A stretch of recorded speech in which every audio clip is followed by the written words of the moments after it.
como una plataforma centralizada que pasa de esa función modular que ven ustedes aquí en esta lámina, donde teníamos diferentes, vamos a decir, silos, el silo de redes, el silo de base de datos, el silo de aplicación, el silo de seguridad, de almacenamiento, etcétera, hacia un ambiente totalmente centralizado en una plataforma donde vamos a consolidar datos.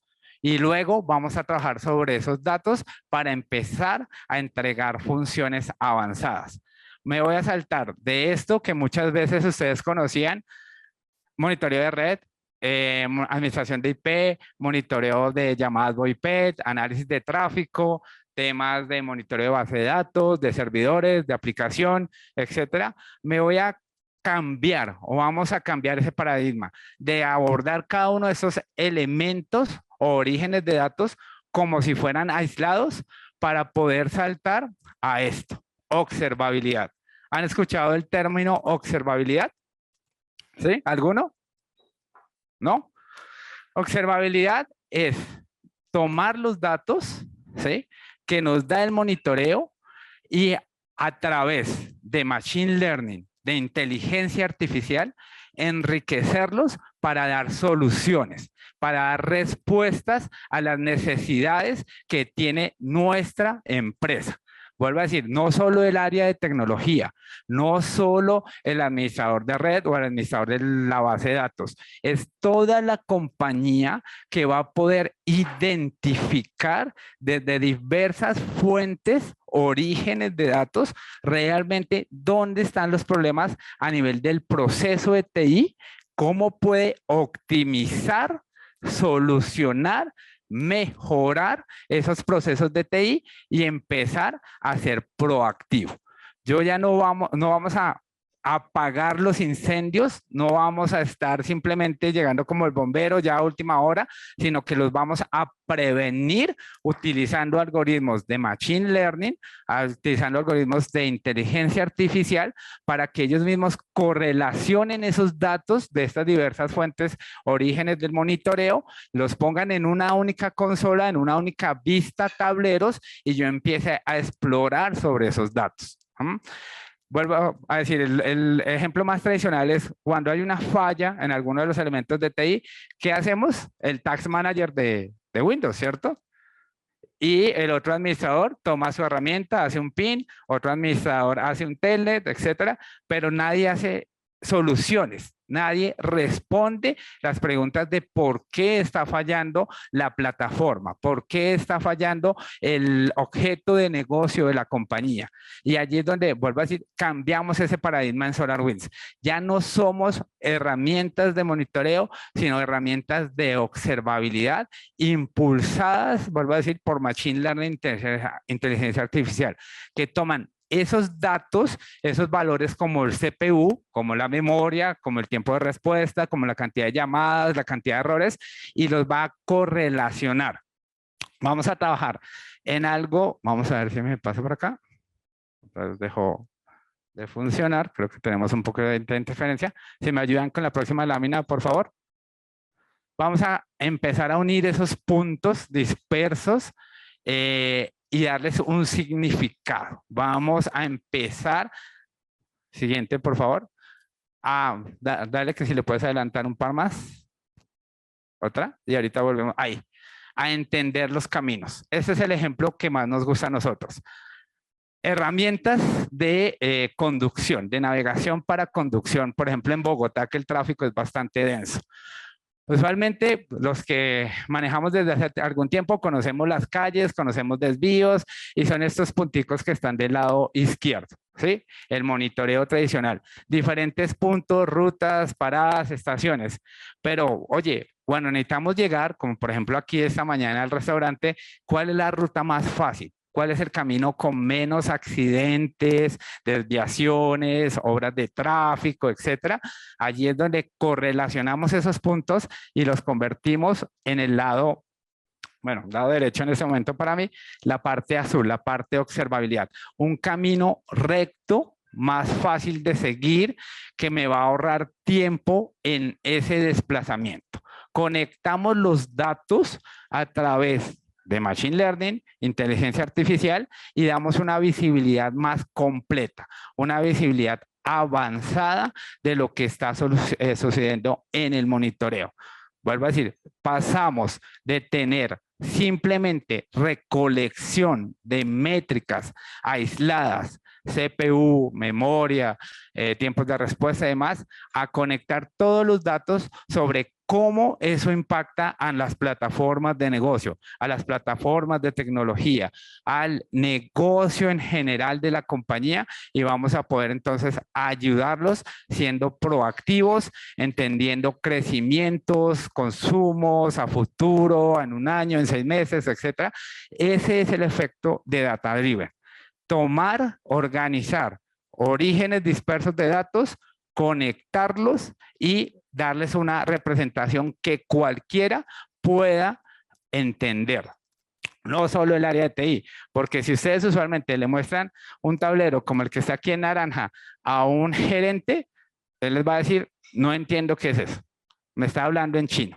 Si ustedes le colocan un tablero como el que está en azul, les va a decir, ahora si estás hablando mi lenguaje, podemos entrar y sentarnos a negociar cómo optimizar el área de TI.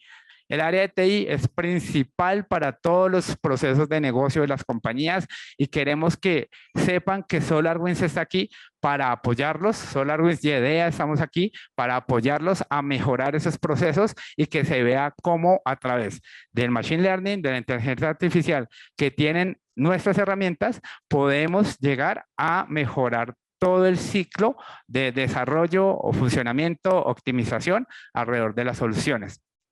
Si se pueden devolver un par de láminas, por favor. Dale. Es una aplicación de tránsito, ¿sí? No puedo dar el nombre, pero es básicamente una aplicación de tránsito muy conocida que muchos ponemos el GPS y decimos cuál es la mejor vía, ¿sí? No puedo porque me cobran derechos, ¿sí? Ustedes saben cómo es temas de derechos, propiedad. Si me regalan un par de láminas atrás, por favor, para finalizar. Estamos teniendo algunos problemas técnicos, siempre pasa, ¿no? Ley de Murphy, cuando estamos en los eventos, necesitamos que algo fluya. Hasta aquí, ¿cómo van? ¿Cómo les va con la comida? ¿Bien? Yo personalmente les voy a comentar, no soy muy dado a la comida mexicana, no me gusta el picante, ¿sí? Tengo algunos problemas con el picante, pero espero que ustedes lo estén aprovechando. Entonces, con esto quiero terminar. Pasamos de tener herramientas separadas, de pronto ustedes han escuchado NPM, DPA, SAM, Server Application Monitor, a una plataforma centralizada. Ese es el mensaje. Plataforma centralizada que está apoyada por IOPS, por Machine Learning, por inteligencia artificial, para unir todos esos puntos que veíamos antes en la gráfica y darle valor a todo lo que son los procesos de TI, empoderar, apoyar a todas las compañías en nivel de TI y hacia arriba para entregar mandos gerenciales y poder enriquecer nuestro negocio y, por ejemplo, cumplir nuestras metas, como es tener presupuesto para optimización, para nuevas aplicaciones, para nueva plataforma, cosa que antes con herramientas separadas es muy difícil. Ahora, desde una sola vista, vamos a justificar el valor de TI y que no nos digan, es que TI solo consume y nunca nos da nada. TI es el hoyo negro que genera problemas y nunca hace nada. Cuando vuelvo a decir, TI es la fuente de todo lo que sucede dentro de la compañía. Vuelvo a decir, es un pequeño resumen. Vamos a estar aquí acompañándonos durante el día de hoy, pues en esa mañana para cualquier duda o pregunta. Y ahora quiero introducir nuevamente a mis tocayos, los Alejandros. Como dijo Alejo, hoy es el día AAA. Alejo, Alexander y Alejo. Entonces, vamos aquí. Listo, listo, vamos.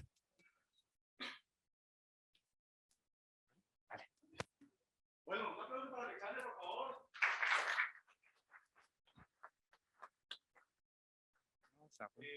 Como se dieron cuenta,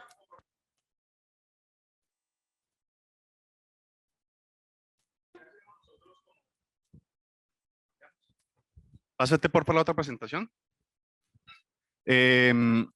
Nosotros queremos es contarles un poco acerca de nosotros en que somos expertos. Porque hoy en día SolarWinds se volvió una herramienta que ya es imposible no evaluarla. Es imposible que las empresas no las consideren dentro de su portafolio de herramientas, de lo que hacen. Somos líderes mundiales y lo que queremos es que vean que no solamente somos en EPM, no solamente estamos en el tema de redes, estamos en el tema de datos verdaderamente. Por eso el evento hoy se llama Data Driven, porque al final, si no tenemos esa información, pues, ¿qué podemos hacer nosotros? ¿Qué conclusiones sacamos? Una persona muy sabia una vez me decía, el ser humano no es capaz de cometer errores, sino que tiene mala información y tiene datos erróneos y por eso es que comete errores. Pero una persona, muchas veces, con la información correcta, con los datos correctos, es imposible que esta persona cometa o tome una mala decisión. ¿Ok? Dale siguiente. Entonces, dale el siguiente. ¿Quiénes de ustedes alguna vez se han sentido así, como esta imagen?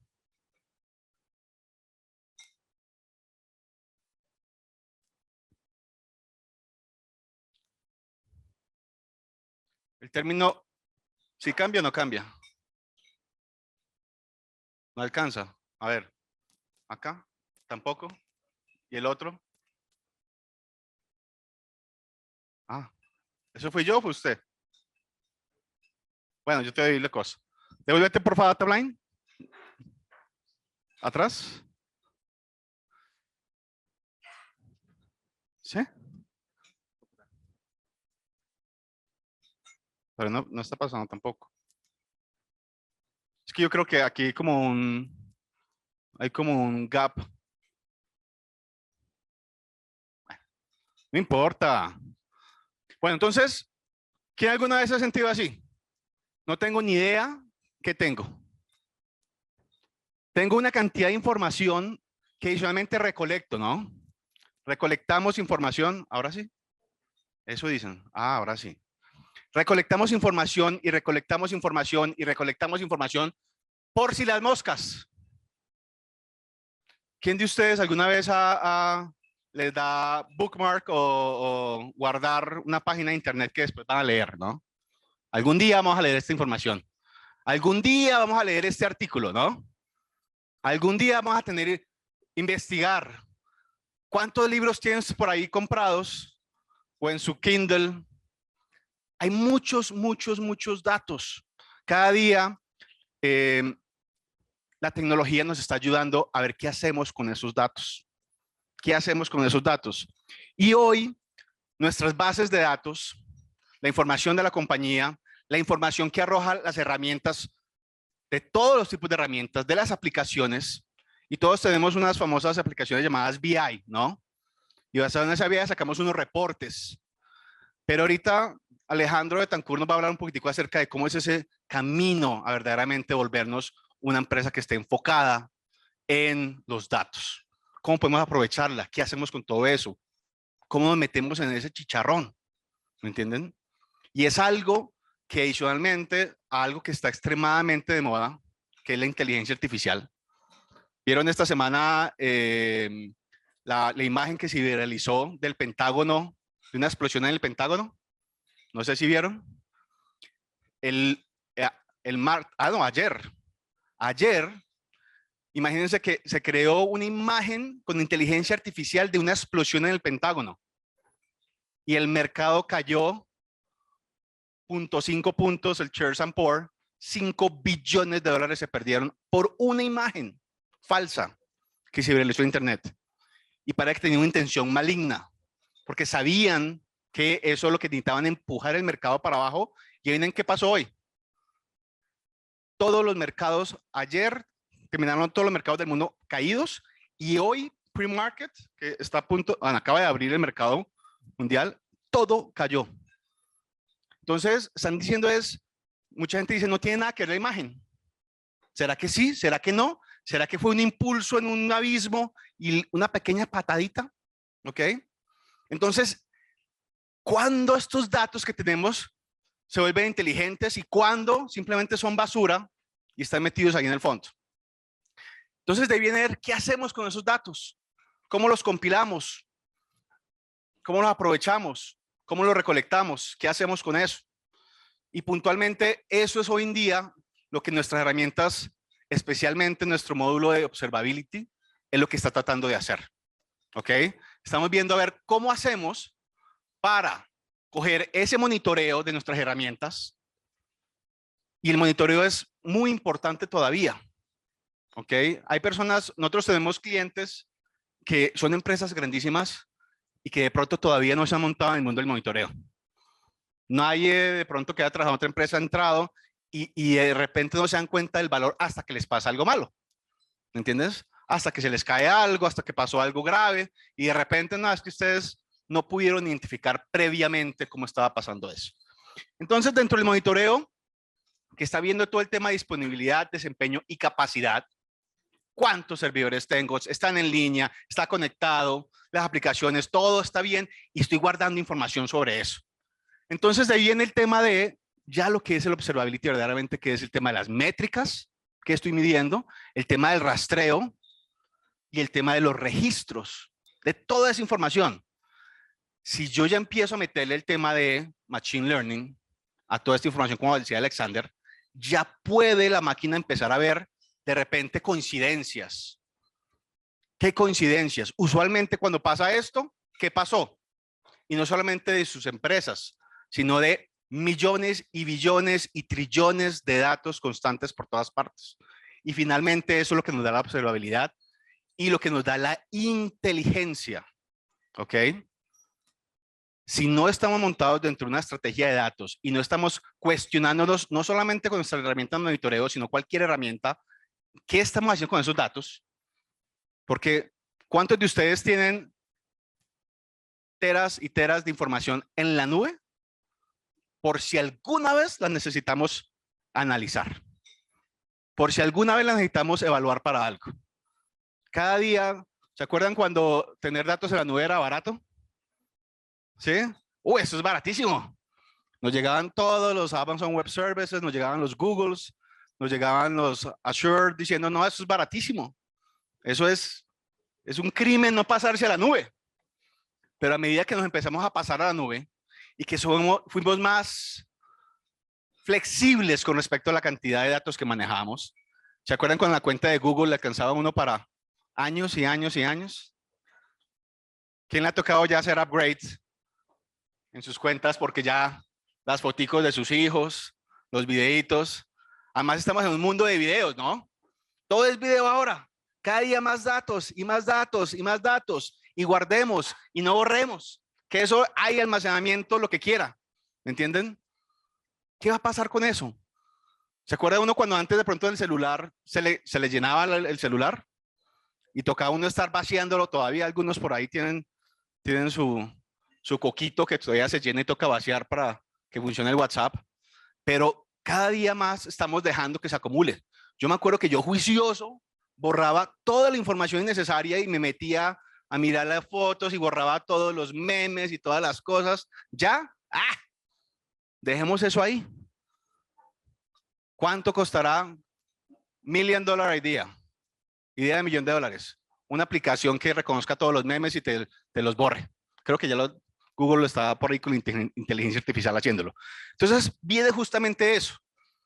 Después de analizar todos estos datos, es que viene el tema de inteligencia. Y eso es lo que hoy queremos venir a agregarles valor a ustedes. Nos conseguimos un duro en este tema.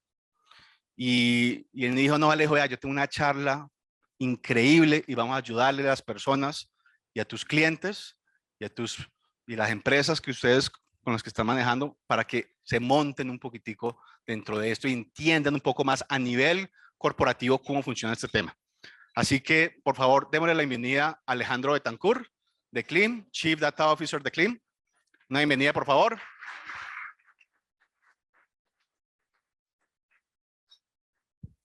Gracias, Alejo. Hola, ¿cómo van? ¿Bien? Mientras carga, y para romper un poquito el hielo, alguien, de qué empresas más o menos vienen para saber qué idea les puedo ir contando. Veo gente del ejército, de la policía. ¿Qué otras empresas tenemos como en el público para orientar un poquito la conversación? ¿Seguros? Ese está bueno. Telcos, apuestas, Juan Valdés, fondo de pensiones. Yo creo que le van a encontrar en general bien interesante la conversación. Parte de la lógica que me decía Alejo es, queremos que aprendan algo. O sea, queremos que en la conversación, en lo que vamos a hablar, la gente aprenda algo. O sea, se vaya con un conocimiento y algo que los ayude en su trabajo, en el proceso de aplicar los datos. Entonces,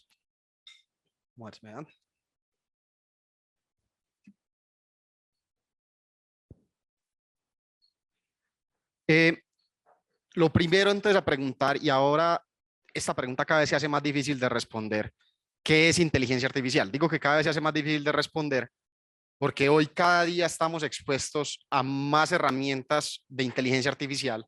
Cada vez es más difícil separar entre lo que se puede hacer, lo que quisiéramos hacer, cómo lo aplico en mi organización. Todo el mundo les empieza a llegar con mil ideas de yo quiero utilizar ChatGPT para solucionar el mundo de la empresa y lo voy a usar mañana. Y ojalá fuera así tan fácil, pero parte de la lógica de hoy es que nos llevemos un poquito de por qué no es tan fácil, pero cómo se hace factible, cómo se hace eso. Entonces, lo primero es que es importante separar entre dos vertientes de la inteligencia artificial. Hay inteligencia artificial que la llaman inteligencia artificial general e inteligencia artificial superficial. Básicamente, cuando ustedes hoy en día escuchan algunas personalidades, incluso del sector de tecnología, del sector aeroespacial, etcétera, que dicen es que la inteligencia artificial nos puede poner en riesgo como humanidad. Seguramente se refieren a casos puntuales de lo que podría ser una inteligencia artificial general, ¿sí? Que básicamente es una inteligencia artificial que sería capaz de razonar, de conectarse a muchas fuentes, de tomar decisiones, hasta volverse un riesgo, ¿sí? Diría uno que podemos estar, y este número no lo digo yo, lo dice mi ex jefe, que es uno de los pioneros en inteligencia artificial, que es Andrew Ng. General, podemos estar a 20 años o incluso más de empezar a ver una inteligencia artificial que llegue a ese nivel. Y posiblemente no se va a desarrollar en la forma en la que los sistemas de hoy se desarrollan, ¿sí? Después está la inteligencia artificial superficial y ahí es donde se está generando valor. Y básicamente es inteligencia artificial que se hace para responder una pregunta. Normalmente ustedes lo que van a ver es, soy capaz de escribir texto. Y para escribir texto lo que hacen es predecir la siguiente palabra, la siguiente palabra, la siguiente palabra, la siguiente palabra. Y les va generando unos textos que verdaderamente son factibles si ustedes los leen y gramaticalmente son correctos. Pero no es más que un algoritmo que dice cuál es la siguiente palabra que continúa la secuencia después de un contexto y una pregunta que le hicieron. Básicamente, aquí estamos hoy. Eso es bueno, muy bueno, además porque esto genera hoy un montón de valor, ¿sí? Y le puede generar un montón de valor a las empresas y a la economía. Solamente por contexto, se dice que para 2035, si no estoy mal, la inteligencia artificial va a poner en la economía aproximadamente 15.4 trillones de dólares en el PIB anualizado, ¿sí? ¿De dónde van a salir esos 15.4 trillones de dólares? Salen de técnicas tradicionales de Machine Learning y de técnicas avanzadas de Machine Learning, ¿sí? Básicamente de ahí sale todos esos 15.4 trillones de dólares basados como en un estudio de McKinsey. Por contexto, eso, ¿qué tan grande es? O sea, ¿qué tanto son 15.34 trillones de dólares de impacto en una tecnología? Estados Unidos tiene un PIB de 25.35 trillones de dólares. Todavía está más grande que una sola tecnología. China, 19.91. Japón, 4.91. Es decir, una sola tecnología puede ponerle al mundo más que el tercer país que más produce en el mundo. O sea, 3 veces más de lo que el tercer país que más produce en el PIB en el mundo. Entonces, ¿cómo nos montamos nosotros y podemos ayudar a impulsar las economías, las regiones, pegándonos de este impacto que en verdad es súper accesible? O sea, hasta hoy, básicamente, nada restringe a que una persona de Latinoamérica esté trabajando en tecnología de punta relacionada con inteligencia artificial con un equipo de Estados Unidos. Nada restringe que hayan innovaciones, y ya vamos a ver un par, de tecnologías desarrolladas en Latinoamérica que podrían ser perfectamente llevadas a otras economías en el mundo como si fueran top. ¿Por qué? Porque hoy la educación está ahí. Hoy pueden acceder a entrenarse virtualmente, pueden acceder a desarrollar los sistemas, los modelos están libres, la cantidad de información que se recolecta es gigante. Lo que veíamos de monitoreo de datos está ahí. Entonces, ¿qué es lo que pasa? Que no es la primera vez que un tipo de tecnologías de estas, que puede transformar básicamente cualquier industria, toca la economía, ¿sí?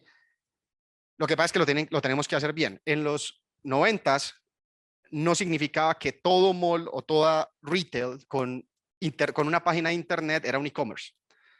Y ahora estamos viendo, bueno, ya lo empezamos a ver hace bastantes años, empresas que eran un retail, Sears, etcétera, que eran un retail y empezaron a tratar de hacer una página web, no los volvió un e-commerce y básicamente llegó un punto en el que ya dijeron no podemos mantener estas superficies porque el e-commerce nos está destrozando, ¿sí? Entonces, no es tener una empresa con internet, no significa ser una empresa de internet. Y lo mismo pasa en inteligencia artificial. Un banco, por ejemplo, ¿por qué voy a dar el ejemplo del banco? Y muchos de los ejemplos es porque en la empresa actual somos una fintech, entonces muchos de los ejemplos que les voy a ir contando van orientados a lo que hacemos en la empresa, pero esto aplica a muchísimas cosas. Pero un banco con un par de redes neuronales en el computador de un data scientist no es una empresa de inteligencia artificial. El reto es cómo llevamos esos sistemas verdaderamente a producción. Entonces, lo primero es que la inteligencia artificial no es un destino, es un camino, ¿sí? ¿Y cómo se empieza a recorrer ese camino? Pues hay que empezar a pasar niveles de madurez para ser capaz de aplicar de manera correcta la inteligencia artificial. Entonces, lo primero es construir fundamentos.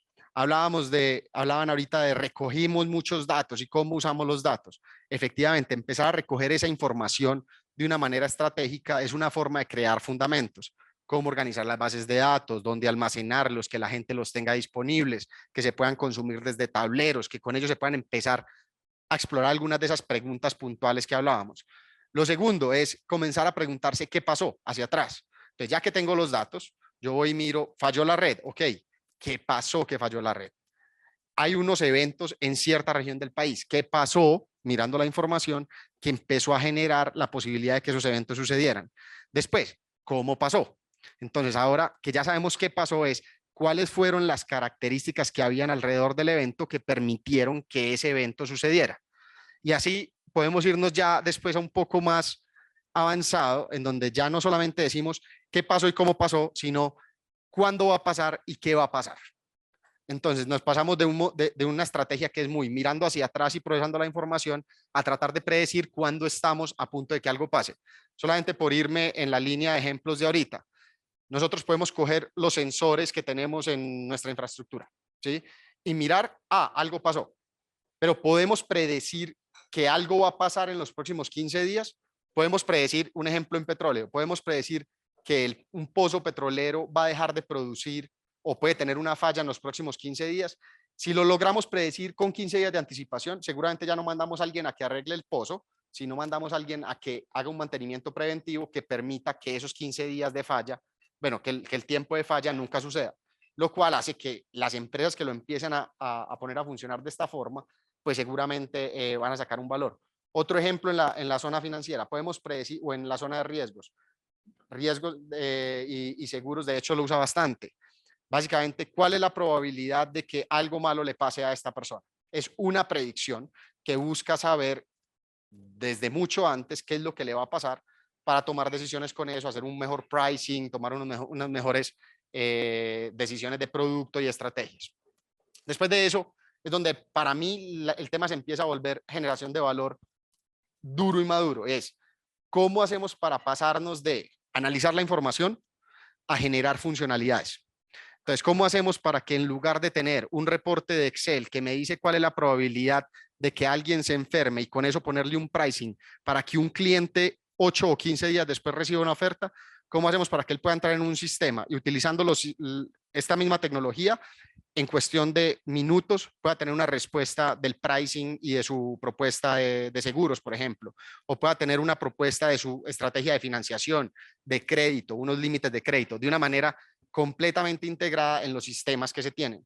¿Cómo hacemos para que, en el mismo ejemplo de los pozos, cómo hacemos para que en lugar de tener que estar mirando los tableros y yendo a hacer mantenimiento preventivo, lo que hacemos no es que los recorredores de los pozos directamente les van diciendo al siguiente al que usted tiene que ir es a este otro, a este otro, a este otro, de una manera inteligente? ¿Cómo hacemos para empezar a pensar en funcionalidades inteligentes? Y por último, yo creo que como el último step de este camino o el más avanzado en este camino es no pensar la inteligencia artificial como un sistema que va a funcionar solo. O sea, casi siempre y en la mayoría de los usos termina siendo un sistema que ayuda al humano a tomar una mejor decisión. Un ejemplo, hoy estamos ante una ola de ChatGPT lo puede hacer todo. Ante una ola de podemos generar imágenes y con eso podemos hacer todo. Cuando vamos y lo usamos, verdaderamente se van a dar cuenta que es un magnífico asistente creativo.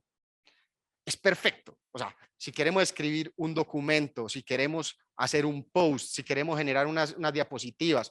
Estas, por ejemplo, inicialmente las generé en una herramienta que se llama Beautiful AI, en donde empecé a poner el contenido, pero es un asistente. Después, cuando ya tienes la información, ya tienes el texto, las imágenes, entra, verifícalo, corrígelo, darle contexto de experto y empieza a trabajar con el sistema. Te acelera tu forma de trabajo, pero es con el humano en el loop. Igualmente, en el sector financiero, casi que cualquier persona en el sector financiero te va a decir, no, es que no puedes apagar el analista de crédito. No lo puedes apagar. El analista de crédito y el analista de riesgo siempre tiene que estar ahí. ¿Cómo hacemos tecnología que entre el analista de crédito y la tecnología tomen decisiones que cualquiera de los dos no podría tomar? Podemos automatizar la zona fácil, podemos llevarle y levantarle alertas al analista de crédito en la zona difícil de las decisiones y así tener un mejor sistema colaborativo entre humanos y máquinas que haga que tu empresa funcione a mayor escala y que tenga mejores resultados. Vamos a ir por varios consejos y estrategias un poquito aplicables en los que están en temas de tecnología, de inteligencia artificial, de datos. Lo primero, estos primeros son muy high level, es inicien pequeño. O sea, no se vayan con la lógica de que tengo que hacer todo en la primera iteración. Un ejemplo, ¿cómo hemos hecho nosotros en Climb todo el tema de análisis de riesgo a nivel factura? Lo primero, iniciamos con, ¿podemos hacer un modelo que nos diga cuál es el riesgo de una factura? Lo segundo, ya que tenemos el riesgo, ¿cómo hacemos para ponerle un precio a esa factura utilizando todos los datos históricos? Después, ¿cómo cogemos todas esas facturas, las ponemos en una operación para que el usuario, cuando necesite liquidez en el sistema, simplemente entra y ya tiene una operación configurada que no tiene sino que aceptar? Y posteriormente, ¿cómo hacemos para que, hágame pensar lo menos posible, cómo hacemos para llevar al usuario final a que ni siquiera tenga que entrar en el sistema, sino que se pueda registrar en algo como cada que alguien, ya les voy a dar un ejemplo de qué es lo que hacemos, cada que alguien me deba plata en una factura, hágame la transferencia en automático, ¿sí? Entonces, ¿cómo hacemos para empezar a crecer esa tecnología poco a poco? Porque en cada una de ellas van a encontrar un montón de riesgos y les aseguro que si uno entra por acá, no llega. Se hace tan complejo el problema y la solución que no logras poner nada verdaderamente en producción. En cambio, si uno empieza iterativamente a traer versiones mejores, algunas con errores, otras en el camino van a tener releases posteriores, etcétera, ahí sí vamos a generar valor. Lo segundo, automatizar tareas y no trabajos. Entonces, eso es otra de los temas en los que se cae bastante cuando se habla de inteligencia artificial y es que me va a quitar el trabajo. Es que la inteligencia artificial va a acabar con mi trabajo. La verdad es que la mayoría de cosas que puede hacer la inteligencia artificial terminan siendo tareas dentro de un trabajo y usualmente terminan siendo las tareas más aburridoras de ese trabajo, porque son donde verdaderamente tiene toda la capacidad la inteligencia artificial, es en aquellas tareas repetitivas en las cuales se puede tener mucha información y muchos resultados para ser capaz de entrenar un modelo que tome esa decisión por ustedes. Entonces, automatizar tareas, no automatizar trabajos, algunos ejemplos. Vamos a automatizar los oncólogos.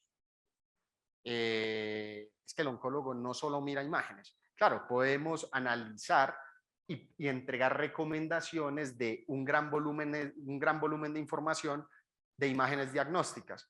Podemos categorizar el tipo de diagnóstico para que cuando el oncólogo tenga que tomar una decisión, ya tenga unos prediagnósticos que tienen más información a su alrededor que el que él tiene que tomar, ¿sí? Pero al final, él tiene muchas más tareas. De hecho, una de las tareas más críticas de un oncólogo es tener que hablar con el paciente que está al frente, al que le tiene que explicar qué es lo que está pasando. No es leer la imagen, es sentarse y decirle, señor, lamento decirle que encontramos algo delicado en su imagen. Entonces, ¿cómo automatizamos tareas y no trabajos? ¿Podemos automatizar el analista de riesgo? No, seguramente no. ¿Por qué? Y enseguida lo vamos a ver. Porque el sistema necesita esos controles, necesita tener los controles que hacen que las operaciones sean seguras, que no se nos pasa una operación que no es, o sea, necesitamos trabajar con ellos. Lo que sí podemos estimar es, por ejemplo, cuál es la probabilidad de que alguien no me pague un crédito que le estoy entregando. ¿Cuál es la probabilidad de que ese cliente entre en default? Que yo le entregue hoy una plata en un financiamiento y a los 8 días diga me declaro en quiebra y no te lo alcanzo a recuperar. ¿Cuál es la probabilidad de que yo firme un seguro a una tasa muy baja y que prontamente él tenía alguna enfermedad que hacía que el riesgo que estimamos para ese cliente no sea el adecuado de acuerdo al pricing que se le puso? ¿Cómo hacemos para detectar transacciones anómalas? Si tenemos un sistema que está entregando financiamiento todo el tiempo, ¿cómo hacemos para detectar que una factura puede ser un fraude? ¿Quién dice que uno no puede generar una factura y tratar de financiarla y simplemente ser una factura falsa? O sea, ¿cómo hacemos para detectar que hay anomalías en la información en la que está fluyendo? Entonces, eso es otra vez automatizar tareas y no automatizar trabajos. Y seguramente el analista de riesgo, con esas 3 preguntas, pues va a lograr hacer mucho mejor trabajo. El tercero es combinar el conocimiento de negocio con las capacidades de la inteligencia artificial. Entonces, básicamente, acuérdense de esto, hay muchísimas cosas que la inteligencia artificial puede hacer. Busquen en Google o cojan a cualquier persona que se meta en temas de inteligencia artificial y pregúntenle qué puede hacer la inteligencia artificial. Les va a decir miles de cosas que la inteligencia artificial podrían hacer. ¿Y ustedes tienen que explorar todas ellas en su negocio? No. O sea, ustedes tienen que seleccionar cuáles son aquellas que puede hacer la inteligencia artificial y que son valiosas para su negocio. La verdad es que cuando miramos los casos de éxito de empresas que usan inteligencia artificial y datos, no hay nada que podamos coger, copiar y pegar y decir lo que le funcionó, por decir un caso, a Klein le va a funcionar directamente copia y pegue en Neki, o lo que nos funcionó en Ecopetrol no quiere decir que yo lo puedo casi que copiar directamente y ponerlo a funcionar en el ejército. No quiere decir que todo es una fórmula que se puede copiar y pegar. O sea, no pueden ir a coger y a decir solamente yo voy a ir a mirar la experiencia del otro y con la experiencia del otro me la llevo, inmediatamente me va a funcionar. Van a haber aprendizajes. Entonces, por ejemplo, lo primero, empiecen a pensar en su negocio, qué tipo de datos se generan. Cada negocio tiene su naturaleza de datos. El mío, facturas. Yo veo facturas, todas las facturas de nuestros clientes las empezamos a ver para poder financiarlas. Seguramente en el ejército, pues verán incidentes, verán localización, verán mucha información, verán señales, verán radio, verán un montón de información que es particular de ese negocio. En seguros, personas, en Juan Valdés, los clientes, qué producto le gusta, cuál es su patrón de consumo, a dónde va, cómo le puedo llegar, me lo puedo llevar digital o no me lo puedo llevar digital. Entonces, empezar a hacer un poco de mirar hacia adentro cuál es el tipo de dato que verdaderamente puede activar todo mi desarrollo de inteligencia artificial y de datos. Lo segundo, si ya sabemos cuáles son los datos, prioricen extremadamente las preguntas que quieren solucionar, porque van a tener 100.000 preguntas que solucionar y esto no es fácil. Entonces, cuando ustedes tienen 100.000 preguntas que solucionar y tratan de solucionarlas todas al tiempo, lo que termina pasando es que no solucionan ninguna. Entonces, ¿cuál es aquella pregunta que es importante en la cual yo puedo dedicar mi ingeniero, mis 2 ingenieros, mi equipo de 5 personas, mi equipo de 60 personas, para que empiece a solucionar esas preguntas que generan valor a la empresa. ¿Y cuál es el enfoque técnico para ese problema? Empiecen sencillo. O sea, no se dejen llevar por el yo necesito aplicar Deep Learning para poder solucionar esto. Acuérdense que 9.4 de los 15 trillones salen de las técnicas tradicionales. La pregunta es, ¿por qué salen de las técnicas tradicionales? Porque no es tanto la técnica la que genera el valor, sino que es la cantidad de información que hoy en día es posible recoger. Entonces, piensen la técnica, piensen qué van a utilizar, sienten al equipo técnico y rétenlo a que, pregúntenle, ¿se puede hacer más fácil? ¿Se puede hacer más fácil? Les aseguro que cuando le hagan 3 veces la pregunta van a llegar a una forma más sencilla de solucionar el problema y con eso más rápido van a empezar a generar valor. No quiere decir que nunca van a llegar a las redes neuronales, seguro sí, pero el problema es que si se demoran 2 años en hacer esa primera pregunta, van a perder confianza, van a decir esto no funcionó. En cambio, si empiezan a generar valor secuencialmente, pues el equipo va a ganar un momento que va a ser muy difícil luego perder. Empiecen en lo básico, entonces generen en inglés hay una palabra, creo que se traduce ventaja de datos o fortaleza competitiva, y es generar un moat. Básicamente, ¿qué es un moat? Algo que evite que su competencia sea capaz de hacer lo mismo que ustedes.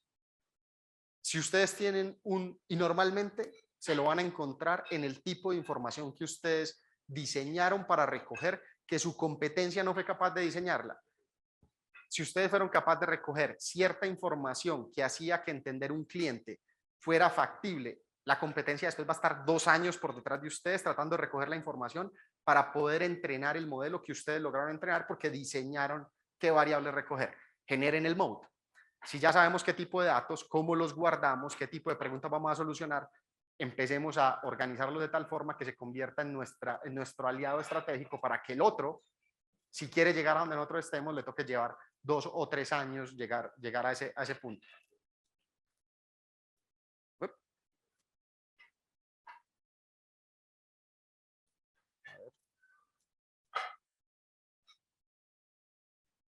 Listo. Prioricen los casos de uso sobre las tecnologías. Ahí se van a encontrar, a mí me dijeron que hay mucha gente de tecnología en la conversación. Yo no sé si ustedes han caído en esas olas gigantes de yo quiero usar esta tecnología, yo quiero usar esta otra, ¿por qué la que usted seleccionó? ¿Por qué no esta otra? ¿Por qué esta? ¿Sí? Y uno les pregunta, ¿y qué van a hacer? No, lo mismo. Entonces, prioricen los casos de uso sobre las tecnologías. Eviten esas conversaciones de queremos usar estas 10 tecnologías, listo, hagamos un estudio, tomemos una decisión lo más rápido posible, hagamos el primer ejercicio, ¿sí? Pero no quedarse en esa historia larga en la que todo el mundo quiere decidir qué tecnología y al final no se hace nada porque nos quedamos pensando cuál era la mejor tecnología para comprar.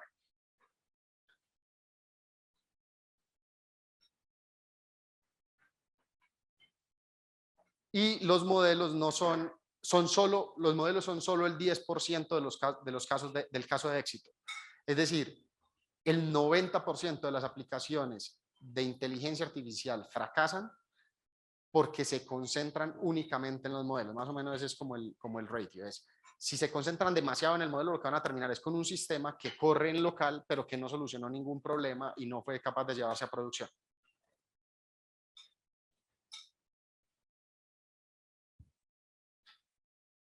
Va a ser desafiante mientras lo conectamos.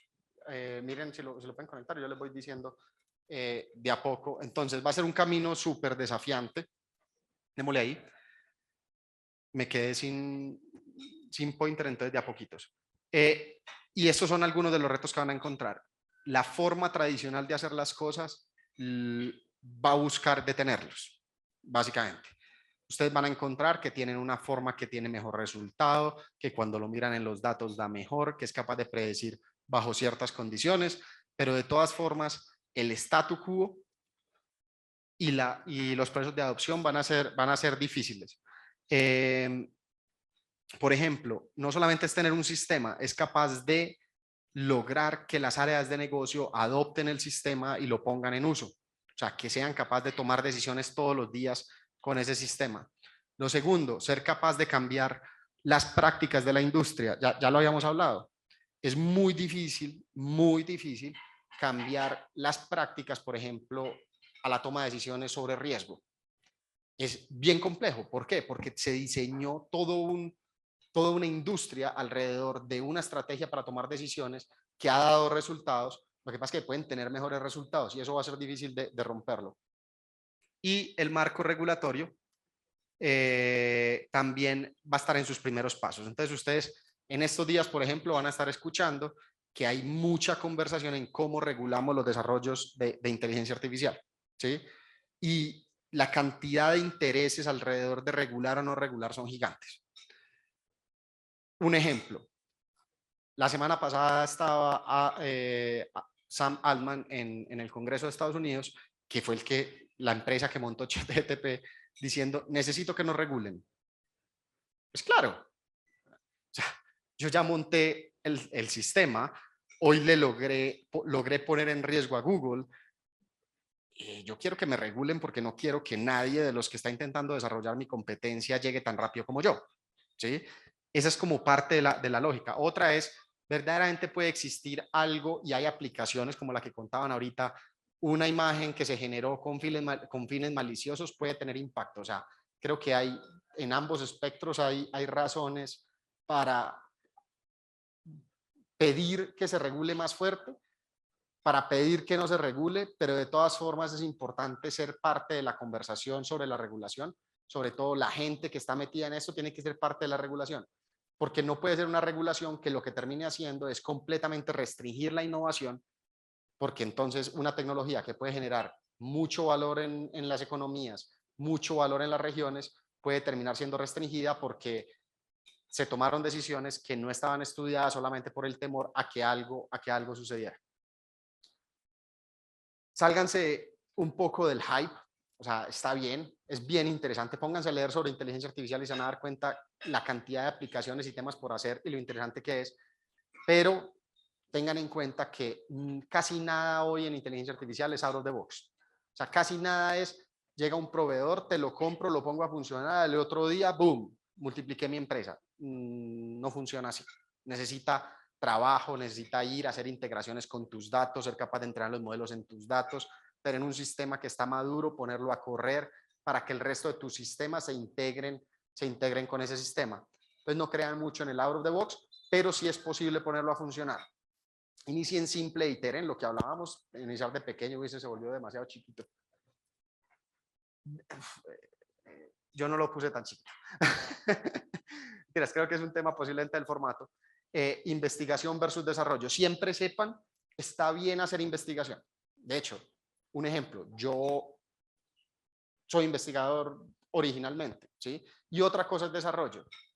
En investigación se vale tener una pregunta, escribir un paper, recolectar unos datos, ir a dar conferencias. En el desarrollo no. En la empresa es poniendo resultados sobre la mesa. Entonces, eviten que sus equipos se caigan demasiado en la parte investigativa y llévenlos a que lo que están formulando verdaderamente busque ir en producción. Sesgos. Alguien muy metido, no tanto en tecnología, alguien muy metido en data science o en inteligencia artificial de aquí. A ver si resuena con lo que les voy a conversar. ¿No? Bueno, les voy a decir que uno de los retos más grandes, ustedes son, al final entonces como no hay nadie en datos, ustedes son los culpables. Uno de los retos más grandes de trabajar con datos no es la parte técnica, son los sesgos.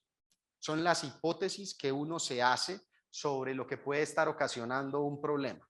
Les voy a decir un sesgo y creo que todos van a resonar con la conversación. Cuando estén analizando un problema de datos, ustedes le van a ir a decir al data scientist, señor data scientist, yo quiero solucionar cuál es el producto, voy a poner el ejemplo de Juan Valdés, cuál es el producto de Juan Valdés que yo quiero ofrecerle en la pantalla de la registradora al usuario que está pagando. ¿Sí? Que él me dé su ID y yo con el ID le recomiende un producto. Yo creo que le deberíamos mostrar el café con leche. ¿Por qué? No, porque es que es un cliente que vive en Bogotá, que toma café con leche. ¿Y quién te dice que eso es correcto? O sea, ¿por qué el café con leche? ¿Por qué no el americano? ¿Por qué no el expreso? Entonces, muchas veces nos sentamos con esos data scientists y los data scientists encuentran un problema. Eso se llama el sesgo de confirmación, confirmation bias, y es básicamente esperar que los datos entreguen lo que yo creo que deberían entregar, lo cual no es cierto. O sea, parte de la lógica de esto es, yo tengo información de 2 años y medio que me muestran unos patrones, yo quiero que el modelo capture patrones de esa información y me tengo que tragar un poco mi confirmación esperando a ver qué me entrega el modelo y juzgándolo de una manera lo más transparente posible. El segundo, ese ya no es culpa de ustedes. El segundo es de la naturaleza misma del negocio. Se los traduzco porque no se alcanza a ver, sesgo de datos. Sesgo en los datos. Entonces, un ejemplo, cuando estamos analizando seguros, o aplica también para las facturas, pero como yo no soy el del público, cuando estamos analizando seguros, básicamente nuestros datos terminan siendo sobre nuestros clientes. Todo modelo que yo entrene sobre los datos de nuestros clientes, por naturaleza, puede tener un sesgo. ¿Qué tipo de sesgo? Se llama un survivorship bias, que es, yo entrené un modelo sobre un conjunto de datos que de cierta forma mi negocio ya prefiltró por mí. Es decir, mi sistema conoce sobre ese conjunto de datos. No significa que conoce el resto de Colombia, por ejemplo. Significa que sobre mi conjunto de datos conoce unos patrones que poco a poco puedo ir llevándolo al resto del mercado de una manera controlada, pero el sesgo existe. Otro sesgo que es muy normal en este proceso es los sesgos de discriminación. O sea, una de las críticas que siempre le hacen a los temas de inteligencia artificial es discriminación. ¿Por qué es capaz de reconocer la cara en el celular cuando es un hombre blanco, pero cuando es un asiático no funciona tan bien? ¿Sí? No es porque lo hayan hecho discriminativo, es que los datos que como humanidad recolectamos tienen ciertos sesgos que como humanidad generamos. Y ahí era una de las preguntas en algún punto, y es una de las preguntas que mejor le escuché responder a Andrew en su momento. Le preguntaban, bueno, ¿y cómo combatimos esos sesgos? Y él decía, señores, les voy a decir una cosa, por lo menos cuando son modelos automáticos, los sesgos los podemos mejorar, los podemos hacerle el truco, o sea, agregarle datos que no sean, o sea, datos del otro universo, hacer muestreos, tuning para que evite el sesgo. ¿Cómo le quitamos el sesgo a la humanidad? En la humanidad nos toma años, en un modelo es cómo hacemos para generar que nuestra tecnología sea capaz de no discriminar ciertos patrones y darle más importancia a otros patrones para que tome decisiones más homogéneas, ¿sí? Y el otro, correlaciones espúreas. Ustedes cojan datos, cualquier dato, el que quieran, y traten de encontrar explicaciones. Les aseguro que las van a encontrar. Ustedes las miran y ustedes dicen, es que yo creo que la venta de papas de limón están correlacionadas con el dólar.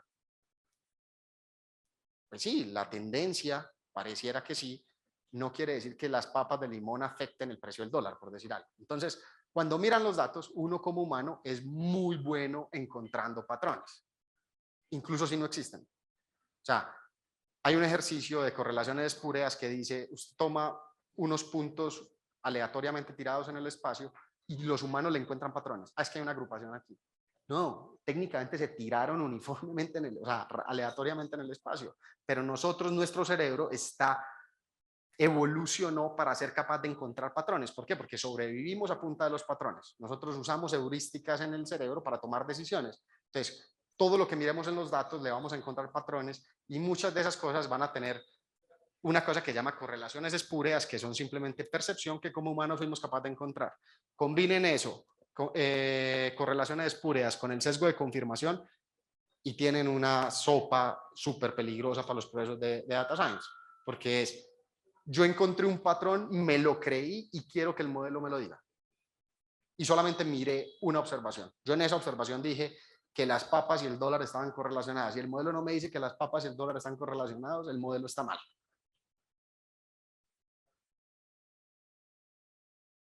Siguiente es, enfoquémonos en generar valor a tu negocio y a tus clientes. que básicamente es invertir en lo fundamental. Es identificar casos de usos claves. Ustedes no necesitan un equipo de 300 personas para identificar los casos de uso. ¿Dónde son los puntos prioritarios que yo puedo trabajar con datos de inteligencia artificial o estadística que me permitan tomar decisiones y generar valor? Lo segundo,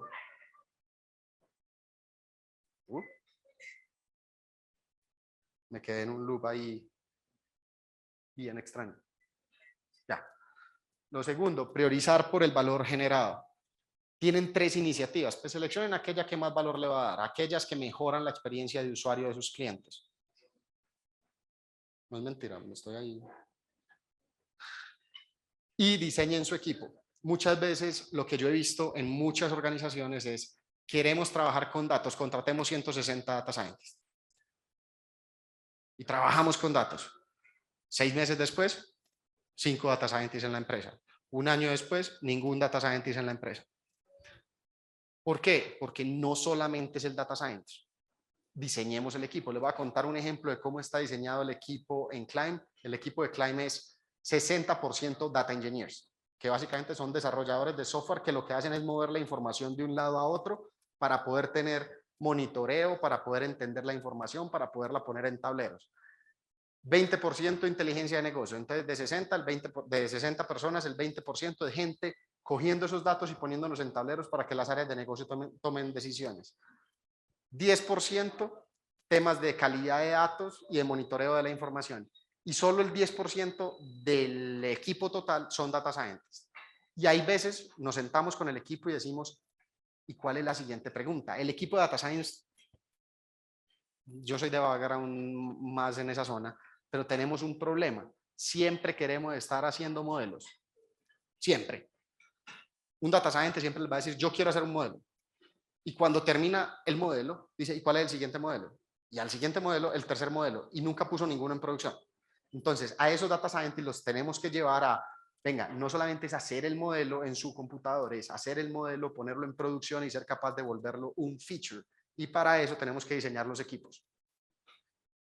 Cuiden los datos, entonces todo el tiempo pongan procesos de monitoreo de datos. Los datos se dañan súper fácil. Alguien empezó a tomar datos mal, no sé, en la caja registradora. Alguien empezó a meter datos en un lado del pipeline, asumiendo que al otro lado iban a salir de otra forma. Cuando menos piense, tienen ustedes datos que no deberían estar en una base de datos, o que, por ejemplo, la moneda debería ser pesos colombianos y terminó siendo pesos chilenos.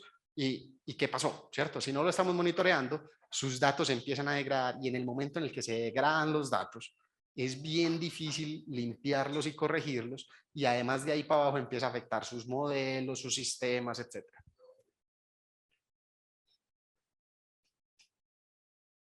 Ahí va. No nos funcionó el formato.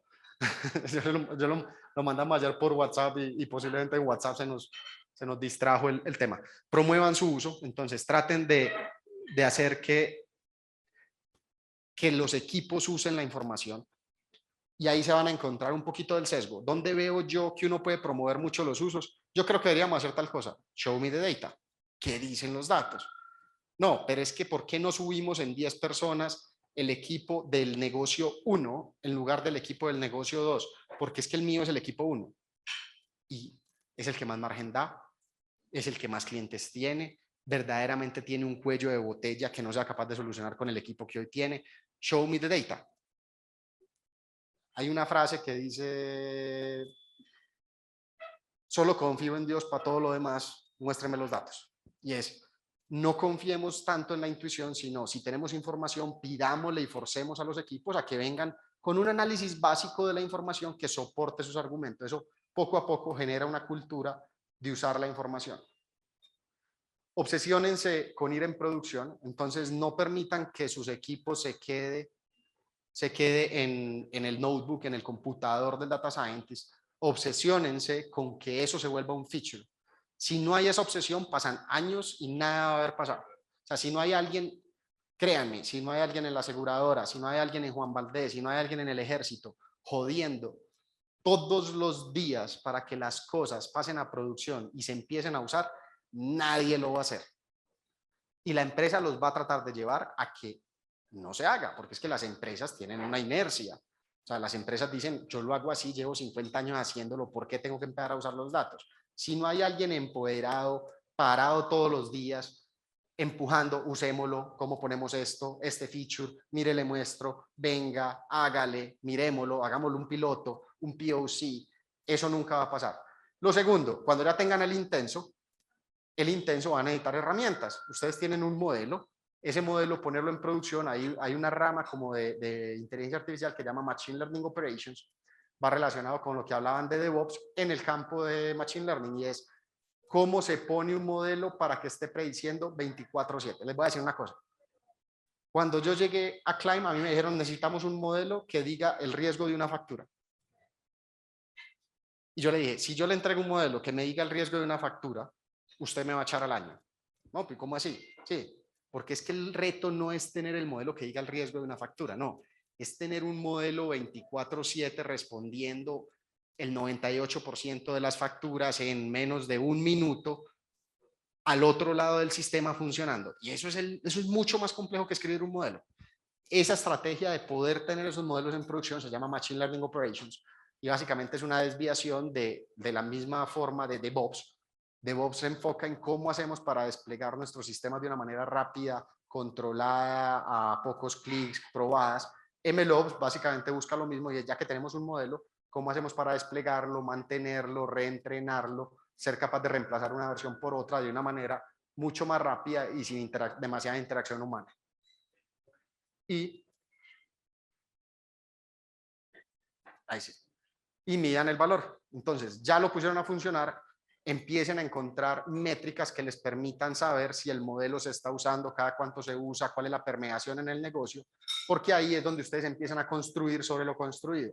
Ya lancé una primera versión, no es perfecta, pero está funcionando tal aplicación y ya me generó tanto.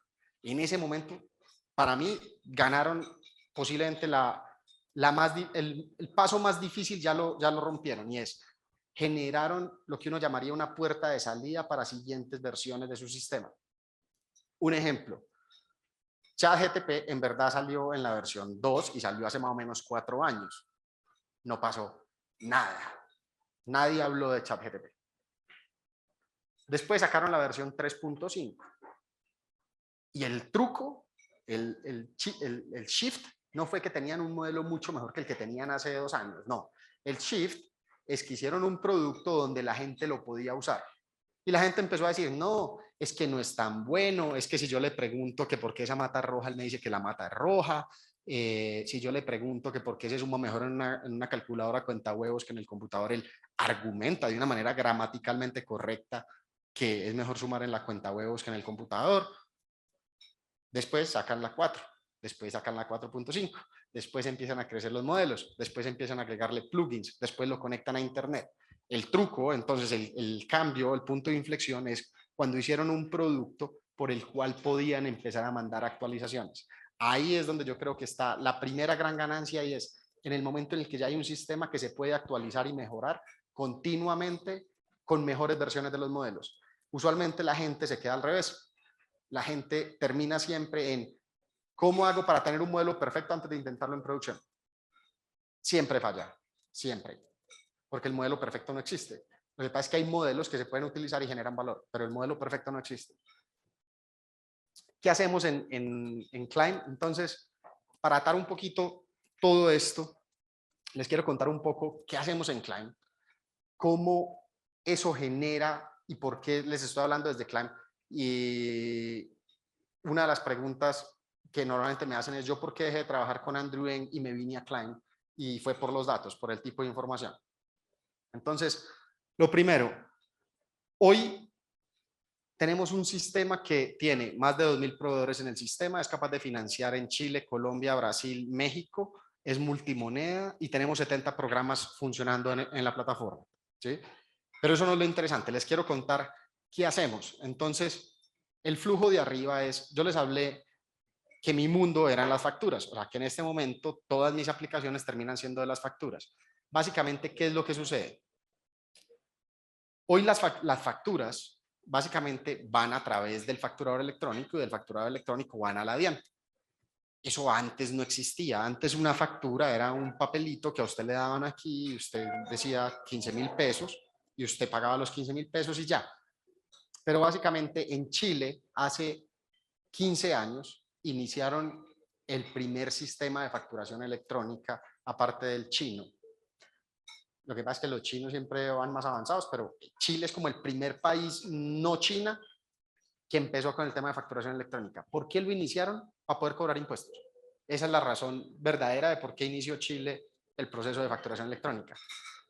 El problema es que le salió algo mejor de lo que esperaban y es, como ya tenés toda esa información digitalizada fluyendo por el sistema, ¿qué podemos hacer con esa información? Entonces, todos sabemos que cuando yo vendo un producto, a mí me dicen, le pago en 90 días.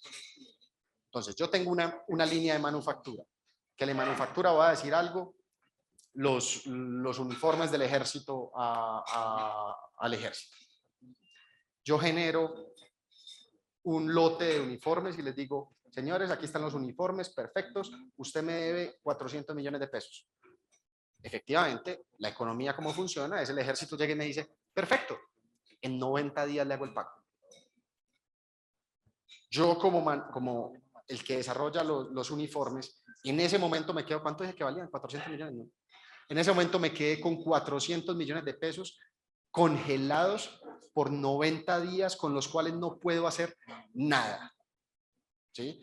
De ahí sale la lógica de si yo veo la factura electrónica, entonces yo, client o un financiero puede venir a mí como productor de los uniformes y decirme, tome sus 390 millones de pesos, los 10 millones simplemente es el descuento por entregar la plata ya y no esperar 90 días. Perfecto, yo me voy con mis 390 millones de pesos y empiezo a trabajar. 90 días después, que es el lado derecho, nosotros vamos al ejército y le decimos, señores, miren, yo compré esta factura ya no es de Alejandro, sino que es del financiero y ustedes le pagan a él. Eso es un tema que siempre ha existido, se llama factoraje, y nosotros básicamente lo que hicimos fue que rediseñamos el concepto centrado en los datos, entonces fuimos y nos conectamos a la facturación electrónica, nos conectamos a la DIAN, nos conectamos a un sistema nuevo que salió que se llama Radian, que es para oficializar esas transacciones, y estamos ahí básicamente mirando la información y sabiendo proactivamente cuáles son los clientes a los que podemos ir y decirles, usted tiene tanta plata parqueada porque yo no se la financio ya y en el camino client tiene un beneficio por hacer el financiamiento, pero todo basado en información. ¿Cómo se relaciona eso con toda la historia que les estoy contando? Y es que cuando lo pensamos así, en el centro está una plataforma de datos. ¿Y cómo hago yo para sistémicamente ser capaz de financiar o por lo menos tener una promesa de financiamiento a todas las pymes o a todas las empresas medianas grandes del país? Pues tengo que ser capaz de tener un montón de sistemas arriba corriendo, un sistema de riesgo, un sistema de pricing, un sistema de atención, ser capaz de que el usuario entre a través de una plataforma, vea sus facturas, las seleccione y sin nunca interactuar con el equipo comercial, ser capaz de tener su desembolso. Y todo eso además en nuestra promesa de valor tiene que pasar en menos de 2 horas. O sea, no puedo tener un proceso en el cual él selecciona las facturas, va al equipo comercial, el equipo comercial empieza a dar vueltas con el equipo de riesgo y vuelven a los 15 días y le dicen, aquí está su plata, ya a los 15 días no la necesito, o sea, ya me espero los otros 15, si son de 30 días, no sé, o sea, entonces parte de la promesa es cómo hacemos para usar los datos para ser capaz de entregar financiamiento a las empresas en menos de 2 horas y hacia allá es como nuestro driver y siempre queremos llegar hacia allá.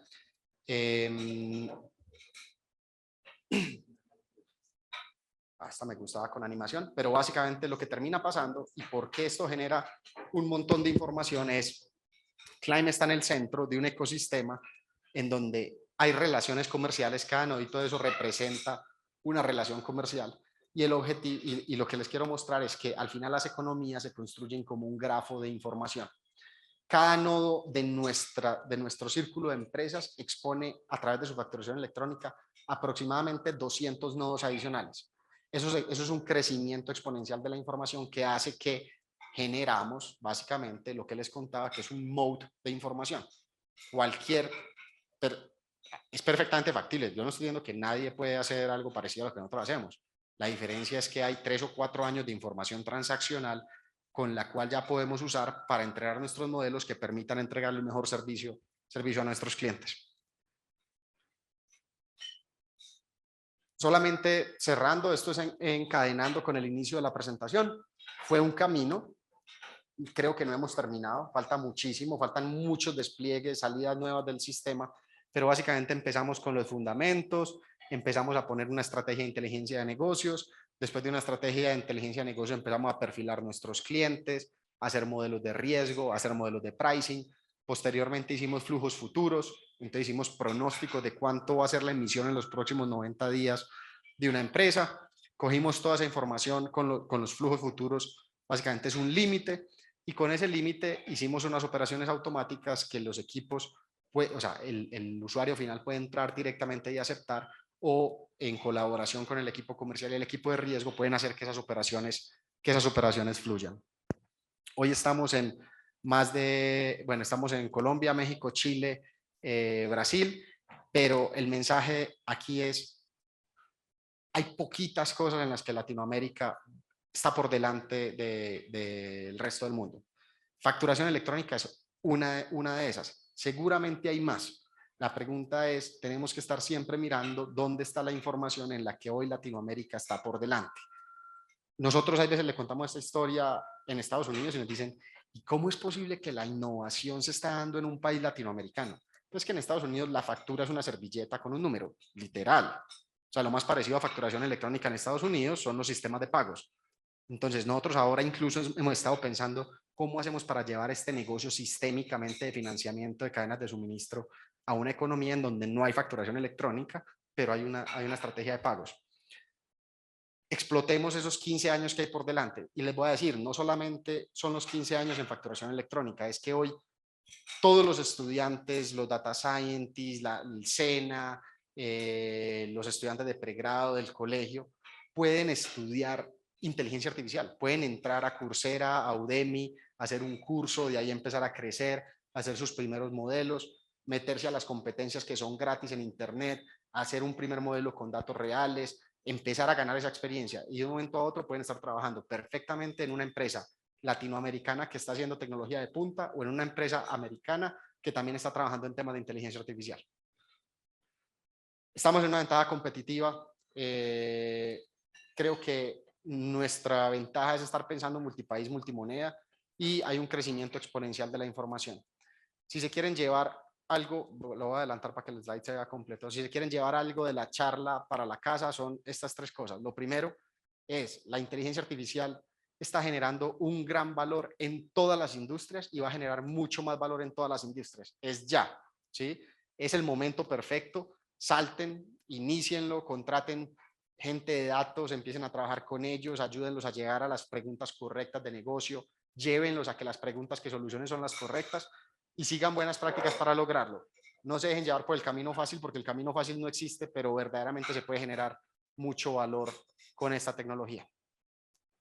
A los que estén en LinkedIn, si escanean el código o me buscan Alejandro Betancourt, por favor, ahí podemos seguir conversando, agréguenme, nos comunicamos por chat y siempre con ganas de ayudarles si tienen preguntas, comentarios, si quieren en algún momento saber algo que les esté doliendo y que crean que les puedo ser de alguna ayuda, escríbanme sin ningún problema y conversamos. Fue un gusto estar con ustedes y espero que se haya cumplido la premisa de que iban a aprender algo y que cada vez puedan entrar de una manera más rápida en este mundo de la inteligencia artificial.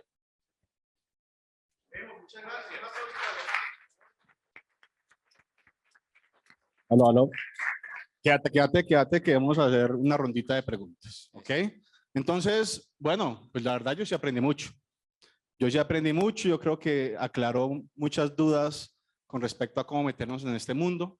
Y esa era puntualmente nuestra promesa. Nosotros queríamos aquí invitarlos a un desayuno para agregarles valor, no solamente venirles aquí a vender o contactarlos, y por eso queremos verdaderamente aprovechar pues aquí a Alejandro. Teníamos unas preguntas que nos hicieron por el Zoom. Recuerden que tenemos acá 80 y pico personas conectadas en nuestro Zoom. Y nos preguntan, en un momento de tu charla hablaban, cuando estaba hablando de las fallas, dice, ¿cómo se aplicaría para predecir fallas en los servicios de clientes de una telco? creo que hay varios puntos que se podrían encontrar. Solucionarlo un poquito desde los datos. Creo que hay varios puntos de falla. Lo primero que yo haría, nunca estaba en una telco. Simplemente lo voy a empezar a pensar desde el tipo de información que se empieza a generar. Cuando hay un cliente en una telco, puede estar en 2 canales, o por lo menos así lo entiendo. Asumamos que es alguien que está en el teléfono y empieza a encontrar una falla. Seguramente esa falla empieza a mandar algunas señales a los sistemas de la telco, y de ahí vas a empezar a ver una señal como un electrocardiograma. Entonces va funcionando así, de un momento a otro ves unos picos. Ustedes mostraron ahorita un gráfico de monitoreo. Pico, pico. ¿Cuáles son esos patrones que dicen que ese cliente puede estar experimentando una mal comunicación? ¿Sí? Hay otro tipo de procesos que han hecho para detectar este tipo de fallas, y es encuesta al final. ¿Sí? Entonces, si tú tienes una encuesta al final, y no todas las comunicaciones tienen que llevarlo, pero hay procesos en los que si es una aplicación, al final te pueden decir cuál fue su experiencia. Y de ahí lo que empiezan a hacer son procesos para, dado lo que esté haciendo la persona en cualquier momento, cuál es la probabilidad de que la calificación sea 5 o sea 1. Si empiezan a ver que es 1, entonces pueden intervenir la comunicación o ayudarlo. En los BPOs, por ejemplo, pasa mucho. Y es, yo puedo tener un equipo un poco más nuevo, metido, teniendo una comunicación, y si veo que se me está desencarrilando la comunicación, pues mando a la persona senior a que termine de atender el cliente y lleve el cliente a una mejor experiencia. Entonces, ¿cómo hacemos para ir usando la información? Esa información tiene que llegar. O sea, apenas la información esté llegando, tiene que llegar, con eso ser capaz de entrenar unos modelos, dependiendo de la pregunta que tengamos, pues entrenas un modelo o entrenas otro modelo, ¿sí? O sea, el truco es qué datos tenemos y cómo formulamos la pregunta. Cuando ya tenemos la pregunta, ya de ahí para adelante la historia empieza a fluir más fácil, que era uno de los consejos, es enfóquense en los casos de usos y háganse las preguntas correctas. Si empezamos con demasiadas preguntas, no solucionamos ninguna, muchas ideas, pero ningún sistema de producción. Gracias, Alejo. Justamente dentro de uno de los pasos que tú hablas del monitoreo. Justamente es eso. Y es lo que nosotros con SolarWinds hacemos, recolectar esa información. ¿Entiendes? Y después, ¿qué hacemos con esa información? Que es lo que permite, obviamente, crear modelos predictivos futuros. Entonces, también si están interesados en todo ese tema de fallas, nosotros somos expertos en fallas. ¿Ok? Estamos dedicados completamente a mirar cuándo algo se cae, cuándo algo no funciona, etcétera, etcétera. Otra pregunta que tengo por acá es si tenías algún ejemplo para el sector eléctrico. ¿Sirve petróleo? Entonces, hágale. El ejemplo de los pozos, por ejemplo, Sí. que les hablaba de mantenimiento preventivo. Lo que hicimos fue, nos fuimos a los pozos, eso es una vida pasada, no muy pasada, cuando estaba en Ecopetrol, en el programa que nosotros montamos, el programa de transformación digital. Básicamente nos fuimos a los campos y lo que nos dimos cuenta es que ellos tenían unas salas espectaculares con unos video walls gigantes en donde toda la información de los pozos estaba llegando, temperatura, frecuencia, presión, todo. Y era poco lo que verdaderamente se hacía con esa información, más que estarla mirando en aquel video wall, y cuando veían un fallo, pues mandaban a alguien a corregirlo. Lo que terminamos haciendo fue un modelo muy parecido al de ahorita, de mantenimiento preventivo. Cogíamos toda la información, las señales que mandaban los pozos, y tratábamos de encontrar cuál era la probabilidad de que el siguiente fallo fuera en un día, en 2 días, en 3 días, en 4 días, en 15 días. Si veíamos que había un pico, entonces íbamos y mandábamos a alguien a que hiciera una inspección y que fuera un poquito más inteligente con eso. Eso termina clasificando en el sector eléctrico. Tengo varios amigos que han estado trabajando en temas de cómo hacer un pricing con modelos de optimización para el sector eléctrico, cómo funciona hoy la bolsa eléctrica de Colombia. Y sé que hay un montón de aplicaciones en los cuales creo que meterme ahí, me van a decir mis amigos como, bueno, estás hablando de un tema que no conoces, entonces yo me quedo en el lado mío. Muchas gracias, Alejo. Nuevamente, lo que decías, monitores, fallas. Justamente con SolarWinds Observability, nosotros nos dimos cuenta de eso. ¿Qué hacemos nosotros con toda esa información? ¿Qué hacemos con todos esos fallos? ¿Qué hacemos con todas esas caídas? Y por eso nosotros dijimos, el siguiente paso es esos registros y cómo podemos meter en Machine Learning, cómo podemos aprender. Entonces, por eso conecta tanto la charla que dio Alejandro hoy con lo que nosotros hacemos. Y por eso los invitamos a que nos inviten a sus empresas a que les contemos un poquitico acerca de Observability. Nosotros tenemos unos talleres muy chéveres para que las personas el feedback, para que las personas empiecen verdaderamente a entender su estrategia Y nosotros desde un punto de vista de monitoreo y de fallas y de las cosas que han pasado en el pasado y cómo prevenimos esos temas futuros, nos hemos metido. Ahora queremos abrir el micrófono para las personas que están acá. Si tienen alguna pregunta para nuestros amigos de SolarWinds o para Alejandro, ¿alguna pregunta? Sin pena, sin pena. Por aquí tenemos.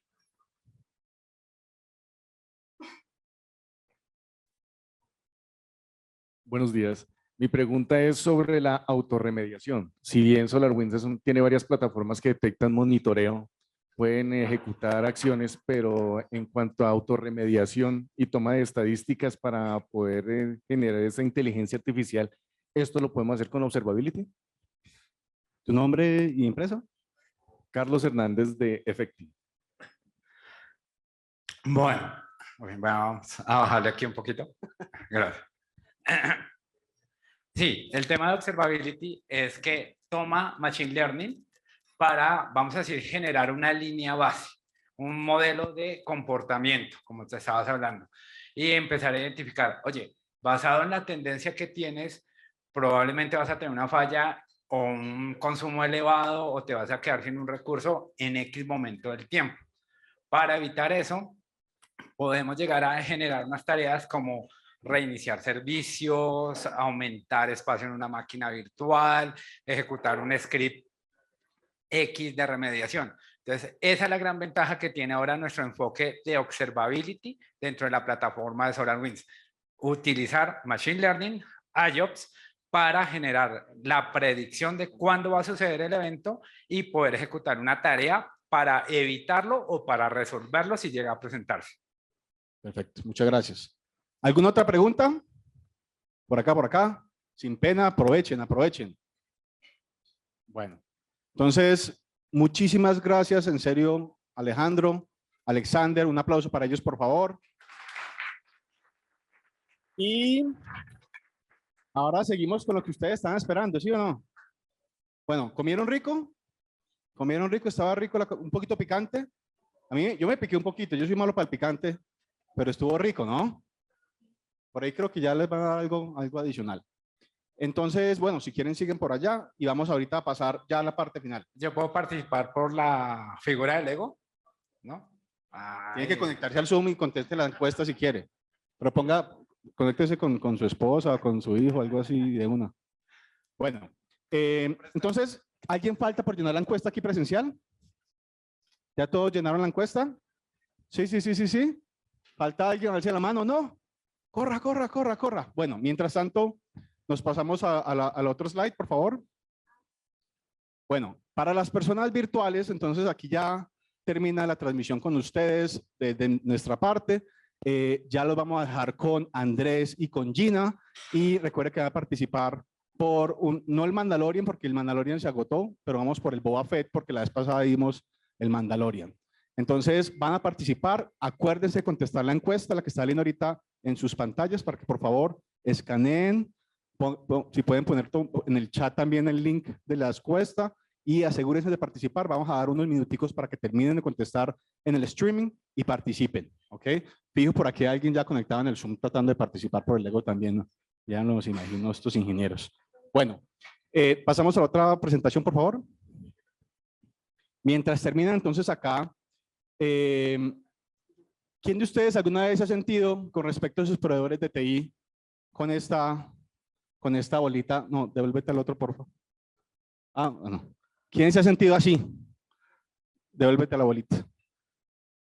¿Será que EA Networks es bueno? ¿Será que SolarWinds es bueno? ¿Será que Clim es bueno? Tantos competidores, tantas empresas. ¿Qué nos dice a nosotros si somos buenos o no? ¿Cómo hago para saber si este es un buen proveedor, no es un buen proveedor? ¿Entiendes? ¿Cómo escojo uno frente a la otra? Si le pregunto a una empresa, me dice, no, SolarWinds es lo mejor. Si le pregunto a otra, no, la competencia es lo mejor. ¿Entienden? ¿Cómo hacemos para saber eso? ¿Ok? Pues esa es muchas veces la pregunta que a nosotros nos gusta contestarle a nuestros clientes. ¿Por qué nos escogen a nosotros? ¿Por qué EA Networks? ¿Ok? ¿Por qué SolarWinds? Y básicamente tiene que ver con que nosotros no solamente venimos a ofrecer una solución, un producto, sino que nosotros tenemos dentro de nuestros valores verdaderamente ayudarles a alcanzar la luna. Nos gusta meternos, entender su negocio, ver sus chicharrones, sus problemas, qué les duele. ¿Entienden? ¿Dónde ustedes están teniendo problemas? Ver cómo los podemos ayudar. Tenemos un grupo de más de 50 ingenieros dedicados a entender sus problemas, asesorarlos. Muchas veces nos metemos con clientes meses a trabajar con ellos y al final de pronto no nos compran, pero formamos una bonita relación y les ayudamos a cuadrar por lo menos su estrategia y orientarlos hacia dónde van. Entonces, queremos entender sus problemas, queremos darles soluciones radicales y queremos darle los mejores productos y servicios, y eso es lo que hacemos nosotros en EDEA junto con SolarWinds. ¿Ok? Siguiente, no pasa. Siguiente. Otra vez. Entonces, justamente hoy, si se dan cuenta, una de las principales temas con respecto a los datos de la inteligencia artificial es los datos. ¿De dónde salen los datos? Nosotros llevamos ya, vamos para 14 años trabajando con SolarWinds. Somos el partner más grande de Latinoamérica, el partner con la mayor cantidad de ingenieros certificados en este aspecto, pero no solamente desde el punto de vista de la herramienta, sino también dentro de todos los servicios que nosotros entregamos. Entonces, nuevamente los invito a que sin ningún compromiso, como siempre dicen por ahí, nos inviten, que nos tomamos un café, les hacemos una demostración para que ustedes vean la herramienta ya en vivo, ¿entienden? Le hacemos un demo, se lo instalamos sin ningún compromiso, para que ustedes por lo menos sepan acerca de estas herramientas y las diferentes cosas y adicionales que tenemos. Siguiente. Next. Y también, aparte obviamente de lo que hacemos con nuestros partners, tenemos nuestros servicios directamente. Siguiente. Nosotros trabajamos también estas herramientas como servicios. Usted dice, no, es que yo no puedo comprar eso. ¿Ok? Nosotros podemos tener esas herramientas y desde nuestros servidores proveerles a ustedes el servicio. Integramos con todo tipo de herramientas, proveemos soporte local, hacemos transferencia de conocimiento, migramos lo que ustedes necesiten, hacemos desarrollo y les administramos todas estas cosas junto con la implementación que nosotros proveemos. Siguiente.